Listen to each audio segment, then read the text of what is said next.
for some purpose upon a contract that they are, when the purpose is accomplished, to be returned or otherwise disposed of according to the directions of person delivering them. അപ്പോൾ ബെയിലറും Bailey ഉണ്ട് എന്നുള്ളതൊക്കെ പഠിച്ച് നിങ്ങൾ 2 parties in a contract of bailment. ഇനി നമ്മൾ നോക്കാൻ പോണത് what are the different types of bailment അല്ലെങ്കിൽ classification of bailment. So first നിങ്ങൾ കാര്യമായിട്ട് ഇതാണ് ക്ലാസിഫിക്കേഷൻ വരുന്നത്. Bailment may be gratuitous or non gratuitous. എന്താണ് ഗ്രാറ്റീഷ്യസ് ബെയിൽമെൻറ്റ്, എന്താണ് നോൺ ഗ്രാറ്റീഷ്യസ് എന്ന് നോക്കാം. അപ്പം ഗ്രാറ്റീഷ്യസ് ബെയിൽമെൻറ്റ് എന്ന് പറഞ്ഞാൽ where no remuneration is given to the bailee, it is called gratuitous bailment. ഇപ്പം നിങ്ങൾ ഇന്നലത്തെ എക്സാമ്പിൾ തന്നെ എടുക്കുക, നമ്മളെ ചുരിദാർ സ്റ്റിച്ചിങ്. നിങ്ങളൊരു ഫ്രണ്ട് നിങ്ങൾക്കൊരു ചുരിദാർ സ്റ്റിച്ച് ചെയ്തില്ല, ക്ലോസ് ഫ്രണ്ടാണ്. അവർ ചിലപ്പം വാങ്ങിക്കൊള്ളണം എന്നില്ല ഈ ചുരിദാറിൻ്റെ എത്രയാണ് എമൗണ്ട് എന്നുള്ളത്, stitching charge.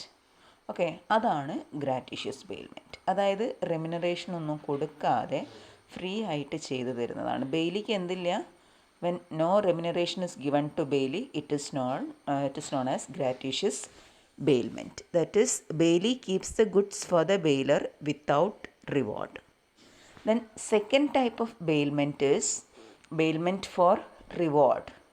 It is also known as non-gratuitous bailment. എന്താണ് ഈ non-gratuitous bailment എന്ന് പറഞ്ഞാൽ, where the bailee gets remuneration, it is called non-gratuitous bailment.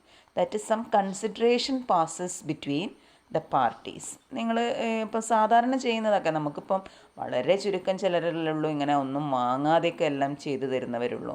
അപ്പോൾ യൂഷ്വലി നമ്മൾ ബെയിൽമെൻറ്റൊക്കെ എങ്ങനെയാണെന്നാണ് പറയുന്നത്, നോൺ ഗ്രാറ്റീഷ്യസ് ആയിരിക്കും. ഓക്കെ, ഇനി വേറൊരു ടൈപ്പ് ഓഫ് ബെയിൽമെൻറ്റും കൂടെ ഉണ്ട്. Bailment may be voluntary or involuntary. Voluntary bailment എന്ന് പറഞ്ഞാൽ എന്തായിരിക്കും, it is the outcome of an express contract between the parties. ശരിക്കും ടേംസൊക്കെ ആദ്യമേ പറഞ്ഞിട്ട് ഒന്നുകിൽ എഴുതിയിട്ടുണ്ടാവും, it is either written or oral, അങ്ങനെ എല്ലാം ടേംസും പറഞ്ഞു വെച്ചിട്ടോ അല്ലെങ്കിൽ എഴുതി വെച്ചിട്ടോ ഉണ്ടാവും. അങ്ങനെയുള്ള ഒരു കോൺട്രാക്റ്റ് എന്ന് വരുന്ന ബെയിൽമെൻറ്റിനെയാണ് നമ്മൾ എന്തെന്ന് പറയുന്നത്, വോളണ്ടറി ബെയിൽമെൻറ്റ്. നേരെ മറിച്ചിട്ട് ഇൻവോളണ്ടറി എന്ന് പറഞ്ഞാൽ എന്താ, it arises by operation of law. The last type of bailment is bailment may be for the exclusive benefit of the bailer, or it may be for the exclusive benefit of the bailee, or for mutual benefit. ഒന്നുകിൽ ആർക്ക് മാത്രമാവാം എന്നാണ് പറയുന്നത് ഈ bailment എന്ന് പറയുന്നത്, for the exclusive benefit of the bailor. ബെയിലറിൻ്റെ ഇതിന് വേണ്ടി മാത്രമാവാം, ബെനിഫിറ്റിന് മാത്രമാവാം, അല്ലെങ്കിൽ എക്സ്ക്ലൂസീവ് ബെനിഫിറ്റ് ഓഫ് ബെയിലി ആവാം, അല്ലെങ്കിൽ രണ്ട് പേർക്കും ആവാം. Okay, so next we can see, ഇതിൽ എക്സാമ്പിൾസ് ഒക്കെ വെച്ചിട്ടുണ്ട് കേട്ടോ. ഗ്രാറ്റീഷ്യസ് ബെയിൽമെൻറ്റിന് lending a book to friend. അതേമാതിരി നോൺ ഗ്രാറ്റീഷ്യസ് അല്ലെങ്കിൽ ബെയിൽമെൻറ്റ് ഫോർ റിവാർഡിന് example motor car let out for hire. ഇനി നമ്മൾ നോക്കാൻ പോകുന്നത് what are the rights and duties of bailor and bailee. അപ്പോൾ first we can see what are the duties of a bailee. Okay, അപ്പോൾ first duty of a bailee is to take reasonable care of goods bailed. That is the most important duty of the bailee, to take care of goods entrusted to him. So bailee എന്ന് പറയുന്ന ആൾ എന്ത് ചെയ്തിരിക്കണം എന്നാണ് പറയുന്നത്, എന്ത് സാധനമാണോ baler ഏൽപ്പിച്ചിരിക്കുന്നത്. ഇപ്പം നിങ്ങളിപ്പോൾ churidar material stitch ചെയ്യാൻ കൊടുത്തിട്ടുണ്ടെങ്കിൽ ബെയിലി എന്ത് ചെയ്യണം എന്നാണ് പറയുന്നത്, അത് അത്രയും ശ്രദ്ധയോട് കൂടിയിട്ട് വേണം കൊണ്ടു നടക്കാൻ വേണ്ടിയിട്ട്. എന്താ പേർപ്പസ് എന്ന് വെച്ചാൽ ആ പേർപ്പസ് കഴിയുന്നത് വരെ, തിരിച്ചേൽപ്പിക്കുന്നത് വരെ ആ ഗുഡ്സ് എന്താക്കിയിരിക്കണം എന്നാണ് പറയുന്നത്, he should take reasonable care of those goods. The bailee is bound to take as much care of the goods bailed to him as a man of ordinary prudence would under similar circumstances take off his own goods of the same quality and the value as the goods bailed. അപ്പോൾ ഒരു സ്വന്തം goods എങ്ങനെയാണോ നമ്മൾ കൊണ്ടു നടക്കാൻ, നമ്മളെ സ്വന്തം സാധനം പോലെ തന്നെ ബെയിലി അത് ശ്രദ്ധിക്കണം എന്നാണ് പറയുന്നത്. ഓക്കെ, ഇനി the degree of care to be taken by bailee is that of a man of ordinary prudence. ഇനിയും അയാൾ അത്രയും ശ്രദ്ധിച്ചിട്ടും ആ സാധനത്തിന് എന്തെങ്കിലും പറ്റി വിചാരിക്കാം. If he takes that amount of care, he will not be responsible for loss, destruction or deterioration of goods bailed എന്നാണ് പറയുന്നത്.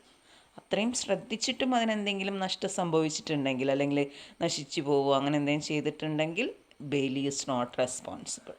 Okay, then next second duty is duty not to make unauthorized use of goods entrusted to him. അതായത് എന്താക്കാൻ പാടില്ല എന്നാണ് പറയുന്നത്, ഒരിക്കലും അയാൾ unauthorised use ചെയ്യാൻ പാടില്ല. അൺഓതറൈസ്ഡ് യൂസ് എന്ന് പറഞ്ഞാൽ എന്താ, ബെയിലർ എന്താണോ പറഞ്ഞിരിക്കുന്നത് അത് മാത്രമേ ചെയ്യാൻ, അല്ലാണ്ട് അതെടുത്ത് ഉപയോഗിക്കാനൊന്നും പാടില്ല. ഇന്നലെ ഞാൻ പറഞ്ഞില്ലേ, നിങ്ങളിപ്പോൾ ചുരിദാർ സ്റ്റിച്ച് ചെയ്യാൻ കൊടുത്തിട്ടുണ്ടെങ്കിൽ അത് സ്റ്റിച്ച് ചെയ്ത് കഴിഞ്ഞിട്ടുണ്ടെങ്കിൽ ടൈലറിട്ട് നടക്കാനൊന്നും പാടില്ല, അതാ പറയുന്നത്.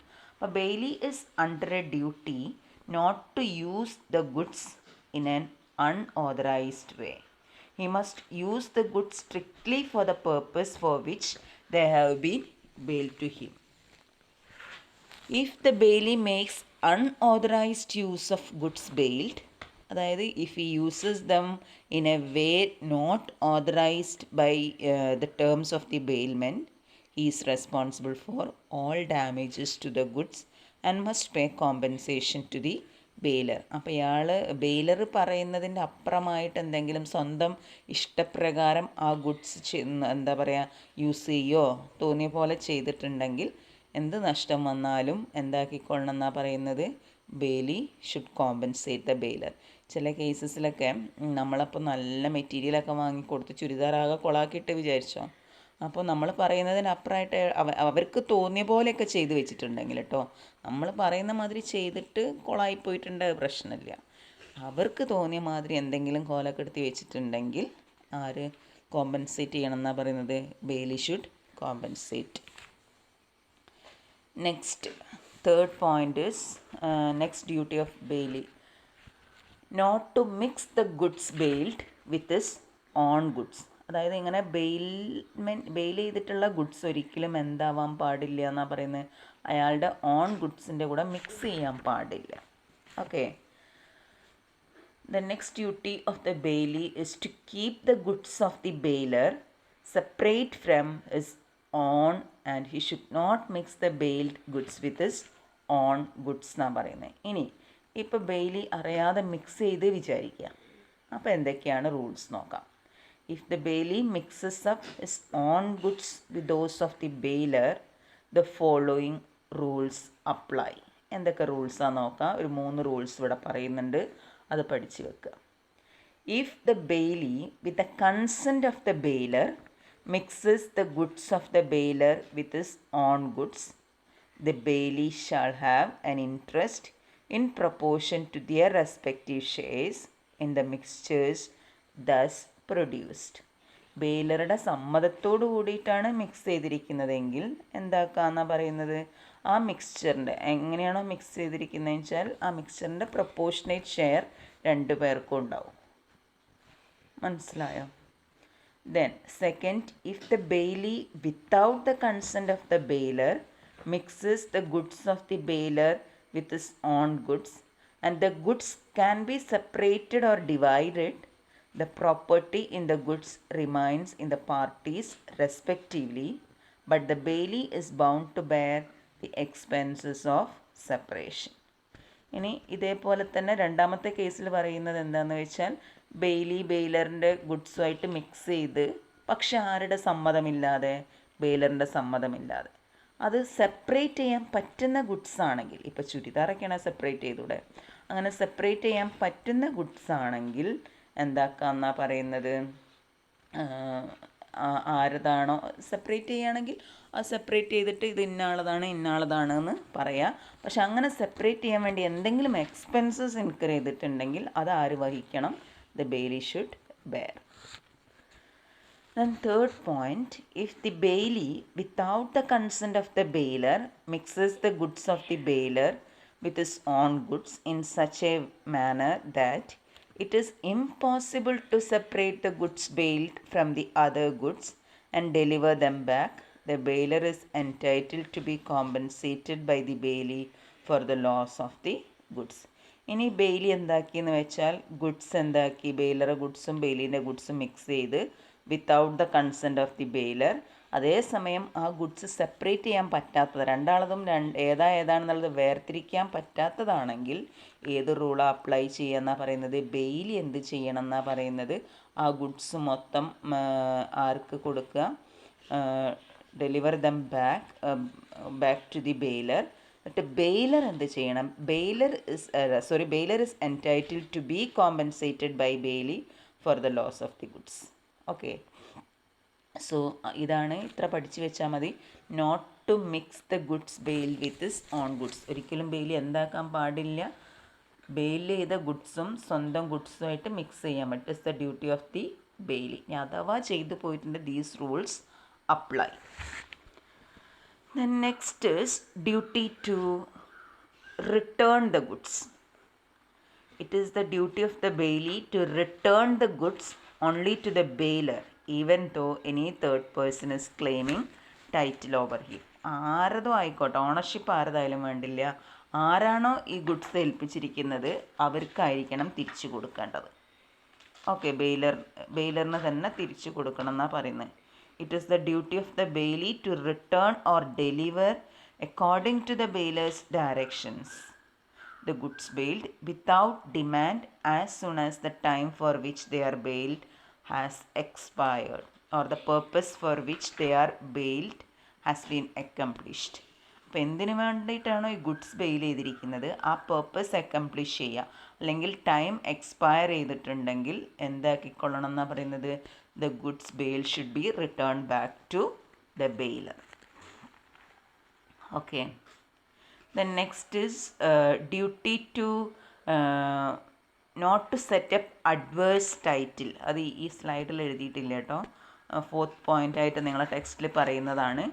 Not to set up adverse title. അതായത് ഒരിക്കലും നിങ്ങളിപ്പോൾ ചുരിദാർ സ്റ്റിച്ച് ചെയ്യാൻ കൊടുത്തിട്ടുണ്ടെങ്കിൽ ആ ചുരിദാറിൻ്റെ ഓണർഷിപ്പ് ആരതാക്കി മാറ്റാൻ പാടില്ല, ബെയിലിൻ്റെതാക്കി മാറ്റാൻ പാടില്ല. അതായത് not to set up adverse title എന്ന് പറഞ്ഞിട്ടുണ്ടെങ്കിൽ അതാണ്, the bailee is prevented from denying the bailor's title or setting up his own title against the bailor, or he is not entitled to set up the defense that the goods belong to a third person. അതായത് അയാളെ സ്വന്തമാണെന്നും പറയാൻ പാടില്ല, അതേപോലെ ഒരു third പേഴ്സൻ്റെതാണെന്നൊന്നും പറഞ്ഞെങ്ങാണ്ട് goods ഇതാക്കാൻ പാടില്ല. ശരിക്കും അതിൻ്റെ ടൈറ്റിൽ അല്ലെങ്കിൽ ഓണർഷിപ്പ് എന്ന് പറയുന്ന ആർക്ക് തന്നെയാണ്, ബെയിലറിന് തന്നെയായിരിക്കും. അതായത് in short it cannot deny the title of the bailor എന്നാണ് പറയുന്നത്. Then next last point is last duty of bailee, retain additions or profit. എന്നാലും നമ്മൾ പറഞ്ഞിട്ടുണ്ടായിരുന്നു duty to deliver any accretion to goods. അതായത് in the absence of any contract to the contrary the bailee is bound to deliver to the bailor or according to his directions any increase of profit. അതാണ് accretion എന്ന് പറയുക കേട്ടോ. Any increase of profit which may have acquired from the goods bailed. ഇന്നലെ ഞാനൊരു example പറഞ്ഞത് നിങ്ങൾ ഓർക്കുന്നുണ്ടോ? ഒരു കൗവിനെ വളർത്താൻ വേണ്ടി കൊടുത്തു, അപ്പോൾ അതിനൊരു കുട്ടി ഉണ്ടായ സമയത്ത് റിട്ടേൺ ചെയ്യുന്ന സമയത്ത് ബെയിൽമെൻ്റ് ആണെങ്കിൽ when goods are return by the bailee to the bailor, he should return, the bailee should return the calf also along with the cow. എന്തൊക്കെ അഡീഷൻസ് ഉണ്ടായിട്ടുണ്ടോ അതും കൂടി എന്താക്കിയിരിക്കണം എന്നാണ് പറയുന്നത്, തിരിച്ചു കൊടുക്കണം എന്നാണ് പറയുന്നത്. ഇവിടെ എക്സാമ്പിളിലും അത് തന്നെയാണ് എഴുതിയിട്ടുള്ളത്. A leaves A cow in the custody of B to be taken care of. The cow has a calf. B is bound to deliver the calf as well as the cow to A. അപ്പം എന്ത് എന്താ പറയുക, എക്രീഷൻ അല്ലെങ്കിൽ addition അല്ലെങ്കിൽ profit ഉണ്ടായിട്ടുണ്ടെങ്കിൽ it is the duty of the bailee to return back to the bailor. Hope it is clear.